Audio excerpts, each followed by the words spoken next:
Verification का order Bharat के श्रम मंत्रालय से जारी कराया। मुझे लगता है अजय कुमार मीना जी भी तभी पहली बार जाने होंगे कि माल गोदाम के मजदूर का क्या हाल है, इससे पहले नहीं जानते। यह आपकी संगठन की ताकत है। जो कभी आप दिल्ली पहुंच के अपने हक की बात करते थे, आज संगठन ने वो आपके लिए किया है कि आपके बीच में भारत सरकार के नुमाइंदे वहां पहुंच करके आपकी समस्या को अध्ययन कर रहे हैं कि आपकी क्या क्या समस्या है, जिसका रिपोर्ट बना के हमको भारत सरकार को भेजना है और आपकी सारी समस्या के लिए नया नीति, नया पॉलिसी मेकिंग करना है। ये कितना बड़ा ताकत है। यह आपके राष्ट्रीय महामंत्री, आपके पिता का, जिन्होंने यह सोचा कि माल गोदाम के मजदूरों के जीवन को बदलना है। जब वो एफसीआई की लड़ाई लड़ रहे थे और एफसीआई की लड़ाई दिल्ली के ऑफिस से वो आ रहे थे, कानपुर में वो ट्रेन रुकी और उन्होंने देखा कि कुछ आरपीएफ के लोग माल गोदाम के कुछ मजदूरों को, जिसको सीमेंट से पूरा शरीर जो है नहाया हुआ था, उसको मुर्गा बना के रखे हुआ था आरपीएफ के लोग। जब उन्होंने जाके पूछा कि भाई क्यों ऐसा, क्या बात है, तुम मजदूरों के साथ ऐसा क्यों कर रहा है, तो पता चला कि कानपुर स्टेशन के बगल में माल गोदाम है। जो भी अजय मीना जी बता रहे थे कि पानी पीने की व्यवस्था नहीं है, और वो मजदूर जो गर्मी में सीमेंट की बोरी लोड करता है, जब उसका प्यास से कंठ सूख रहा था तो वो स्टेशन बगल में था, वहां चला गया पानी पीने के लिए। जब पानी पीने के लिए पहुंचा तो आरपीएफ ने उसको बेटिकट होकर पकड़ लिया। सैकड़ों लोग, हजारों लोग उस रेलवे प्लेटफॉर्म से आ जा रहे थे और देख रहे थे कैसे उसको मुर्गा बनाकर रखा हुआ था। कितना बड़ा अपमान। और उस समय अरुण कुमार पासवान जी का ट्रेन रुका, उन्होंने देखा, उसी को देखा, आरपीएफ से जाके पूरा वो लड़े, उन लोगों को रिलीज कराया और उसी दिन उन्होंने शपथ लिया कि मैं रेलवे माल गोदाम के मजदूरों का यूनियन बना के उसकी लड़ाई लड़ूंगा। और आज आपको भारत सरकार ने ज्वाइनिंग लेटर देने का, अपॉइंटमेंट लेटर देने का प्रावधान आपके कानून में लागू कर दिया है। यह देश कोई प्रधानमंत्री, राष्ट्रपति, रेल मंत्री नहीं चलाता है, यह देश संविधान चलाता है, कानून चलाता है। और जब कानून में हमको जगह मिल गया है तो किसी माई के लाल में औकात नहीं है कि हमको अधिकार लेने से वंचित कर दिया है ना। अभी जैसे बात हो रहा था कि सहरसा माल गोदाम पर जो है न पानी पीने की व्यवस्था है, न शौचालय की व्यवस्था है, न विश्राम गृह की व्यवस्था है। मैंने 2022 में जब मैं जीएम के पास लगातार बैठक किया, इसके लिए सभी महाप्रबंधक के पास में, तो जीएम साहब ने कहा कि मेरे पास फंड नहीं है, मुझे प्लेटफार्म बनाने के लिए पैसा नहीं है, मैं माल गोदाम का कैसे इंफ्रास्ट्रक्चर सही करूं। मैंने पूरे हिंदुस्तान में अपने सभी पदाधिकारियों को लगाया। बिहार में मैंने शिवालक जी को लगाया, बंगाल में मैंने अभिषेक वर्मा को लगाया था कि सभी माल गोदाम का जाके दौरा करो, जहां जहां कैसे मजदूर जो है ट्रेन के नीचे बैठ के खाना खा रहा है, को वहां कोई व्यवस्था, उसका पूरा फोटोग्राफ कंप्लीट करो, उसका पूरा सर्वे रिपोर्ट बनाओ। और मैं 3-4 बोरा जो है भर करके लेके गया रेल मंत्रालय, और चेयरमैन थे रेलवे बोर्ड के बीके त्रिपाठी। जब वो 4-5 बोरा, 4-5-6 आदमी टांग के ले जा रहा था, साथ में जगदम्बिका पाल जी थे। जब वहां पहुंचे बोरा लेकर के, बड़ा दम हो गया। चेयरमैन कहा कि भाई इसमें क्या है? हम कहे इसमें ये है कि जो माल गोदाम से आपका ये रेलवे चल रहा है, ये ऑफिस चल रहा है, वहां के मजदूरों के लिए कोई मूलभूत सुविधा नहीं। जब ये 2003 में ही भारतीय रेलवे ने इस बात से स्वीकार किया था कि मैं ये बेसिक फैसिलिटी सब कुछ लागू करके दूंगा, लेकिन आपके जीएम साहब कहता कि मेरे पास फंड नहीं, मेरे पास पैसा नहीं है कि मैं बनाऊंगा। तो मैं आपसे मांग करता हूं कि आज आप रेलवे बोर्ड के तरफ से सभी जीएम को पत्र लिखिए और स्पेशल पैकेज इसके लिए घोषणा करिए और दीजिए पैसा कि पूरे हिंदुस्तान के माल गोदाम के मजदूरों के लिए सारा फैसिलिटी लागू हो, उसको किसी प्रकार की समस्या नहीं हो। और मैं इस मंच के माध्यम से उनका हाथ जोड़ के अभिनंदन करना चाहता हूं रेलवे बोर्ड के अध्यक्ष बीके त्रिपाठी जी का, जिन्होंने लगभग 12,000 करोड़ रुपया सैंक्शन किया माल गोदाम में।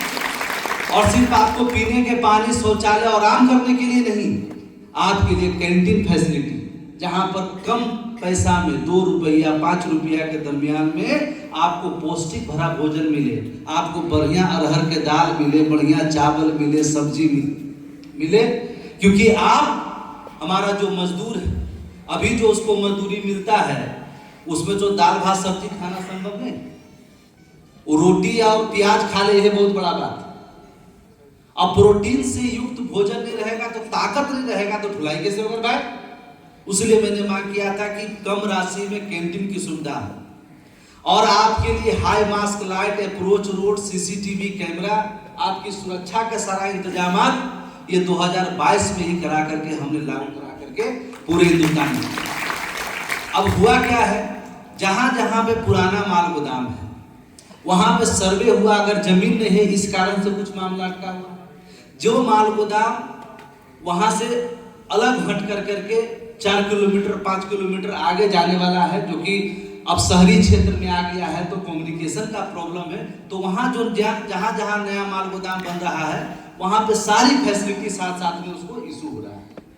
अभी नामकुम हमारा माल गोदाम था, अभी टूट के बना है, उसके लिए यूनियन के लिए ऑफिस, आपके संगठन के लिए ऑफिस भी है, हमारे सारे मजदूर को रहने की सारी व्यवस्था, कूलर लगा करके सारा फैसिलिटी सब कुछ किया गया।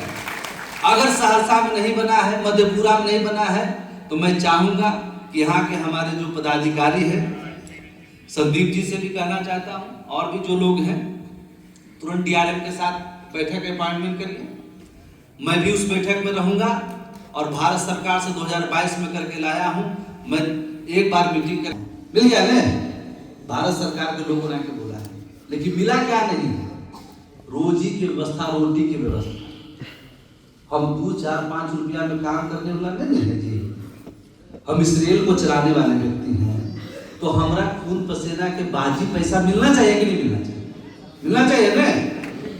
उसके लिए 9 अक्टूबर 2024 के तीसरा ट्राईपार्टी की बैठक में हमने भारत सरकार को प्रपोजल पेश करके आपके लिए एक बोर्ड गठन करने का, एक कॉर्पोरेशन बनाने का हमने उसमें दे दिया है। उसी के तहत अजय मीना जी वेरिफिकेशन का रिपोर्ट भी वहां पर सबमिट कर चुके हैं, है ना।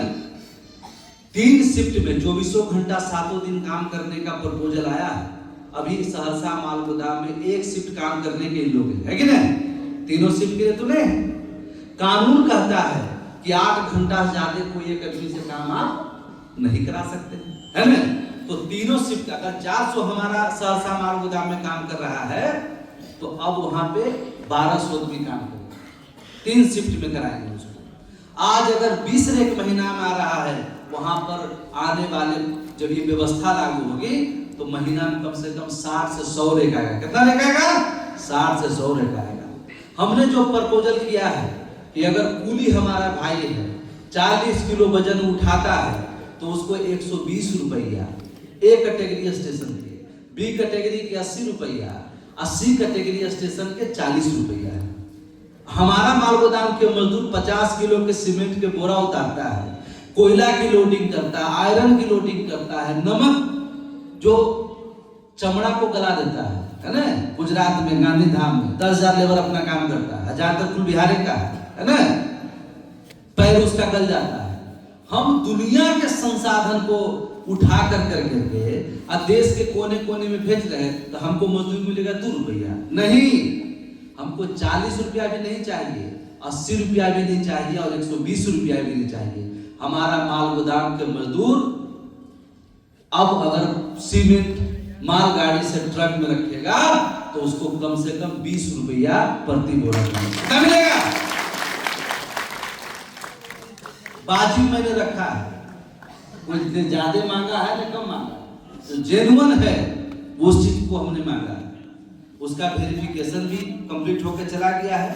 आज आपको ईपीएफओ ईएसआई जो पदाधिकारी आए हैं, कल से आपको ये सारी रजिस्ट्रेशन प्रक्रिया हम लोग शुरू करेंगे। महामंत्री जी ने जो आदेश किया है कि अपना रजिस्टर संपूर्ण करना है, सारा व्यक्ति अपना up to date card document सब कंप्लीट करना है। जिसका डॉक्यूमेंट कंप्लीट रहेगा उसी का हम लोग दस्तावेज भारत सरकार तक पहुंचाने का काम करेंगे। काहे कि संविधान में लिखा हुआ है ना। तो सब भाई मिलके एक उत्सव के तरह, पर्व त्योहार के तरह इसको मनाना है, क्योंकि 28 साल लड़ाई लड़ने के बाद ये अवसर हमको मिला है और इसको किसी कीमत पर हम लोग चूकने नहीं देंगे। अगर हमारा अजय मीना जी, मैं आपको एक बात बताना चाहता हूँ, एक मिनट देखिए।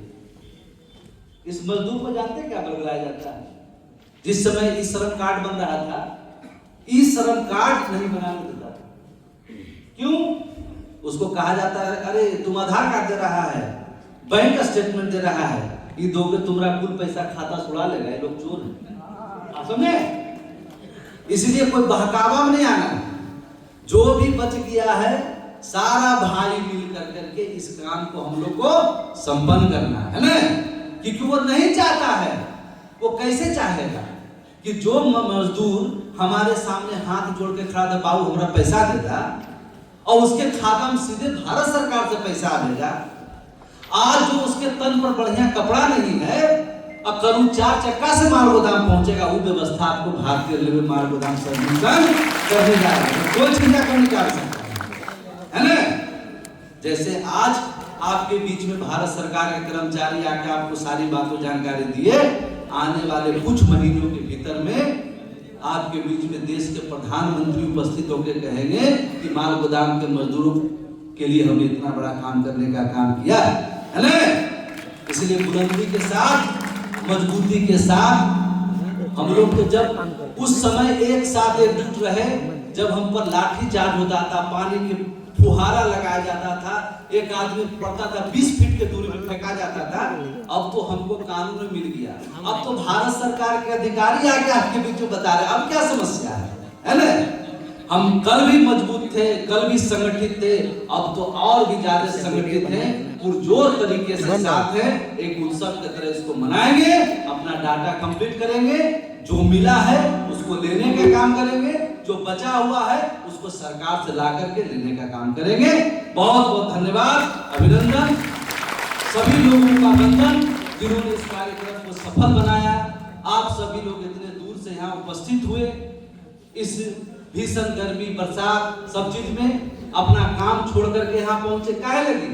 अपने बच्चों के भविष्य के लिए। आपने तो अपनी जिंदगी जी लिया, अब हम लोग ये इस दौर में हैं कि जो कष्ट हमने किया आने वाला हमारा जनरेशन नहीं करेगा, है ना। क्या मतलब? अब तो अपने बच्चों को डॉक्टर, इंजीनियर जो बनाना चाहते हैं, उसके लिए भारत सरकार ने फंड भी देने का काम कर रहे हैं, है ना। तो हमारा तकदीर अब बदलने वाला है, और मजदूर का जब तकदीर बदलेगा तो भारत का अपने आप तकदीर बदल जाएगा। बहुत बहुत धन्यवाद, अभिनंदन।